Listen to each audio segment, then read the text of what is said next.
अस्सलाम वालेकुम, आप देख रहे हैं 39 न्यूज़। नजर डालते हैं आज की न्यूज़ पर।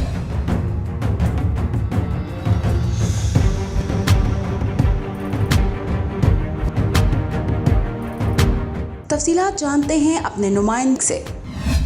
जी, वज़ीर आज़म इमरान खान लाहौर में अपने एक रोज़ा दौरे पर हैं, जहां वज़ीर आज़म इमरान खान ने टेक्नोपोलिस का संग बुनियाद रखा। इस पर तर्जुमान पंजाब हुकूमत हसन खावर का क्या कहना है, नज़र डालते हैं। आज लाहौर में वज़ीर आज़म इमरान खान ने लाहौर टेक्नोपोलिस का ग्राउंड ब्रेकिंग किया। एज़ यूजुअल मुस्लिम लीग नून को बहुत तकलीफ़ हुई। मरीम औरंगज़ेब साहिबा ने फ़ौरन कहा कि ये तो हमारा मंसूबा था, हमने 2014 में शुरू किया और इसका इफ्तिताह किया। मुझे नहीं मालूम कि उन लोगों ने किस चीज़ का इफ्तिताह किया था, क्योंकि 2018 में जब उनकी हुकूमत गई तो यहाँ पर सिर्फ एक दीवार बनी हुई थी और 7 गेट लगा हुआ था, और हमें बताया ये गया है कि इस मंसूबे पे 1.5-2 अरब खर्च हो चुका है। तो ये 1.5-2 अरब की दीवार और गेट मुस्लिम लीग नून को मुबारक हो, लेकिन वहाँ पर कुछ नहीं था। कोई यूनिवर्सिटी, कोई नॉलेज, किसी किस्म की कोई एक्टिविटी नहीं थी।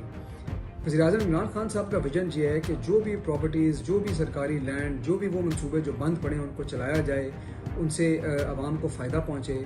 और वज़ीर आला पंजाब ने फौरी तौर पर उस पर काम शुरू करवाया है और आज अल्हम्दुलिल्लाह उसको स्पेशल टेक्नोलॉजी जोन डिक्लेयर कर दिया गया है। वहाँ पर कई कंपनीज आएंगी। आज भी वहाँ पर 2 leading global universities, San Jose State University America से और चाइना की फुडान यूनिवर्सिटी के लोग वहाँ बैठे हुए थे और ये बातचीत थी कि कैसे उनके साथ हम कोऑपरेशन करेंगे, यहाँ पर टेक्नोलॉजी कंपनीज बनेंगी और लाहौर की मईशत को बहुत सपोर्ट मिलेगी और इंशाल्लाह टेक्नोलॉजी रेवोल्यूशन लेके आएंगे।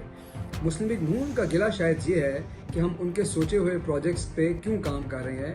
हमारा तरीका ये है कि वो प्रोजेक्ट्स जिन पे आपने तस्वीरें खिंचवाई जो सिर्फ नाम की हद तक थे, फाइलों में थे, हम उनको भी मुकम्मल करेंगे अगर अवाम में उनका उससे फ़ायदा हो। आपका ऑरेंज लाइन का मंसूबा भी हमने ही मुकम्मल करके चलाया, चाहे उससे हमें अरबों का नुकसान क्यों ना हुआ। हमने ग्रीन लाइन जिसका आप लोगों से खाली वादा कर गए थे, वो भी कराची में हमने चलाई और फिर आप लोग उसका अलामती इफ्तिताह करने पहुंच गए थे। मुझे लगता है कि शायद आप लोग इसका भी अलामती इफ्तिताह करना चाहेंगे। बहरहाल अगर आप आके तस्वीरें खिंचवाना चाहें लाहौर टेक्नोपोलिस के साथ तो मैं आपको वेलकम करूँगा। आप ज़रूर तस्वीरें खिंचवाएं और कम से कम ये सोचें कि इससे अवाम का भला हो गया, इससे लाहौर का भला हो गया। मैं आखिर में फिर वज़ीर आज़म इमरान खान का और वज़ीर आला पंजाब उस्मान बुज़दार साहब का शुक्रिया अदा करता हूँ कि उन्होंने यूजुअल टिपिकल सियासत का मुजाहरा नहीं किया, बल्कि उन प्रोजेक्ट को वो लेके बढ़े हैं जो पाकिस्तान के लिए और पंजाब के लिए गेम चेंजर साबित हुए।